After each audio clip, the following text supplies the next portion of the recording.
ग्वाल्हेरमधल्या मध्य प्रदेश हायकोर्टाच्या खंडपीठाच्या परिसरामध्ये डॉक्टर बाबासाहेब आंबेडकरांचा पुतळा बसवण्याचा वाद गेल्या अनेक महिन्यांपासून मध्य प्रदेशमध्ये चालू आहे। या वादामध्ये काही दिवसापूर्वी नवीन एक गोष्ट घडली, ती म्हणजे मध्य प्रदेशमध्ये एका व्यक्तीने, एका पार्टीच्या सदस्यानं मनुस्मृती जाळण्याचा प्रयत्न केला आणि मनुस्मृती जाळल्यानंतर मध्य प्रदेशमध्ये अनिल मिश्रा नावाच्या एका वकिलानं अक्षरशः बाबासाहेब आंबेडकरांचे फोटो देखील मध्य प्रदेशच्या आयजीच्या ऑफिसच्या समोर जाळले। यामुळे मध्य प्रदेशमध्ये एक नवीन वाद सध्या उत्पन्न झालाय, कारण यामुळे मध्य प्रदेशमधले दलित विरुद्ध सवर्ण असा एक वाद करण्याचा प्रयत्न या संपूर्ण समाजकंटकांचा इथं दिसतोय। नक्की मध्य प्रदेशमध्ये काय काय घडलंय, काय काय परिस्थिती आहे? अनिल मिश्राला आता अटक झालेली आहे, पण अनिल मिश्राचं नेमकं म्हणणं काय आहे आणि तो काय करू शकतो, तो कोण आहे, हे सगळं बघूया आजच्या या व्हिडिओमध्ये। मी आहे रणजित यादव आणि तुम्ही पाहताय द मराठी बाणा। 25 डिसेंबर 1927 रोजी डॉक्टर बाबासाहेब आंबेडकरांनी महाडमधल्या चौदार तळ्यावर जाऊन तिथलं पाणी पिलं आणि त्या ठिकाणी मनुस्मृतीचं दहन केलं होतं। या गोष्टीची आठवण म्हणून दरवर्षी अनेक ठिकाणी, अनेक वेगवेगळ्या ठिकाणी मनुस्मृतीचं दहन केलं जातं। एक प्रातिनिधिक स्वरूपात हे दहन केलं जातं। पण अशाच प्रकारची एक गोष्ट घडली मध्य प्रदेशमधल्या आझाद समाज पार्टीचे एक नेते आहेत, त्यांचं नाव आहे विनय रतन सिंग। यांनी स्टेजवरच मनुस्मृती नावाचा एक पोस्टर झळकवला आणि हा पोस्टर स्टेजवरच जाळण्यात आला। हा पोस्टर जाळल्याच्या विरोधात मग मध्य प्रदेशमध्ये अनेक सवर्ण लोक पुढे आले। त्यातले सगळ्यात महत्त्वाचे नेते आहेत, जे अनेक वर्षांपासून अँटी दलित नेते म्हणून मध्य प्रदेशमध्ये प्रसिद्ध आहेत, ते म्हणजे अनिल मिश्रा। अनिल मिश्रा हे पेशाने एक ॲडव्होकेट आहेत। मध्य प्रदेशमधल्या ग्वालियर कोर्टामध्ये गेली अनेक वर्ष त्यांची प्रॅक्टिस आहे, पण तरी देखील त्यांची ओळख आहे ती एक हिंदुत्ववादी म्हणून, एक अँटी दलित कार्यकर्ता म्हणून। या ॲडव्होकेट अनिल मिश्रांनी एक ट्विट केलं। या ट्विटमध्ये अक्षरशः त्यांनी डॉक्टर बाबासाहेब आंबेडकरांचा उल्लेख सक्काळ बाबा असा करण्याचा प्रयत्न केला। म्हणजे डॉक्टर बाबासाहेब आंबेडकरांच्या वडिलांचं जे रामजी सकपाळ असं नाव होतं, त्याच्यावरून सकपाळ बाबा असा उल्लेख या व्यक्तीने केला। त्यांचा मुद्दाम जाणून बुजून अपमान करण्याचा प्रयत्न केला।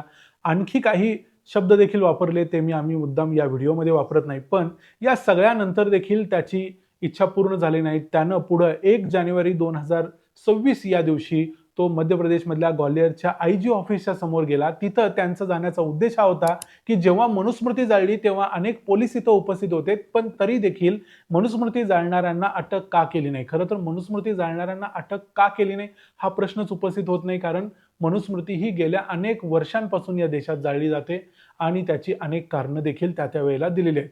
पण तरी देखील मनुस्मृती जाळणाऱ्यांना अटक का झाली नाही? असं करताना जो विरोध केला गेला, त्यावेळी डॉक्टर आंबेडकरांचे काही फोटो हे लोक घेऊन गेले होते। ते फोटो आयजी ऑफिसच्या समोर या लोकांनी जाळले आणि त्यामुळे एक नवीन वाद निर्माण झाला। संपूर्ण ग्वाल्हेरमध्ये, मध्य प्रदेशमध्ये आणि त्या संपूर्ण बॉर्डरमधल्या उत्तर प्रदेशच्या अनेक जिल्ह्यांमध्ये देखील याचे पडसाद उमटले।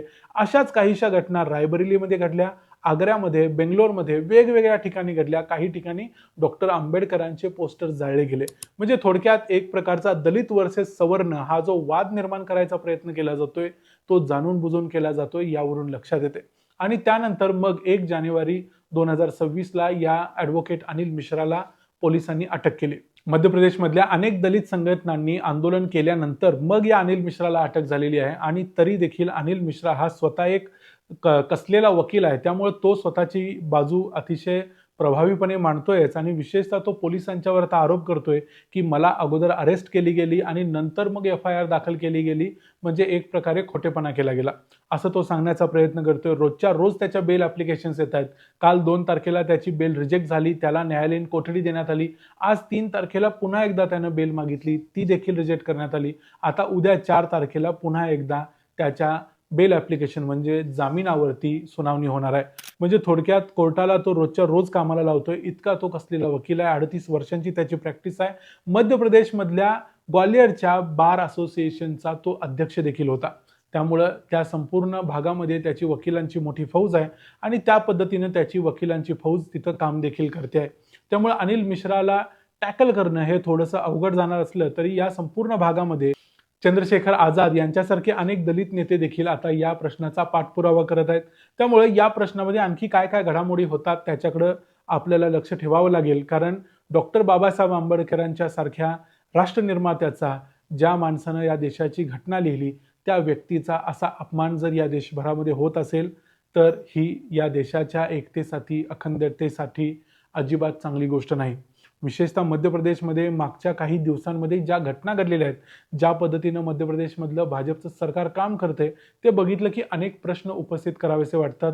कारण मध्य प्रदेशमध्ये मागच्या काही दिवसापूर्वी जे दूषित पाण्यामुळे ज्या 10 लोकांचा मृत्यू झाला, त्यानंतर कैलास विजयवर्गीय सारखा नेता म्हणाला होता की फोकट के सवाल मत पूछो, अशा पद्धतीची भाषा वापरली होती. त्यानंतर मध्य प्रदेशमध्येच एका नगरसेविकेचा पती एका बलात्कारानं पीडित असलेल्या बाईपाशी गेला होता आणि तिला तो सांगत होता की मला कुणी काय करू शकत नाही. अशा पद्धतीच्या घटना मध्य प्रदेशमध्ये घडतायत. त्यानंतर डॉक्टर बाबासाहेब आंबेडकरांसारख्या महामानवाला विरोध केला जातोय. उघडपणे त्यांच्याबद्दल अपशब्द वापरले जातात, फोटो जाळले जातात. ही गोष्ट समाजाच्या हिताची अजिबात नाही. या संपूर्ण मुद्द्यावर तुमचं काय मत आहे ते आम्हाला कमेंट्समध्ये जरूर सांगा. व्हिडिओ आवडला असेल तर व्हिडिओला लाईक करा, चॅनलला सबस्क्राईब करा. पुन्हा भेटू पुढच्या व्हिडिओमध्ये. तोपर्यंत पाहत रहा द मराठी बाणा. जय हिंद, जय महाराष्ट्र.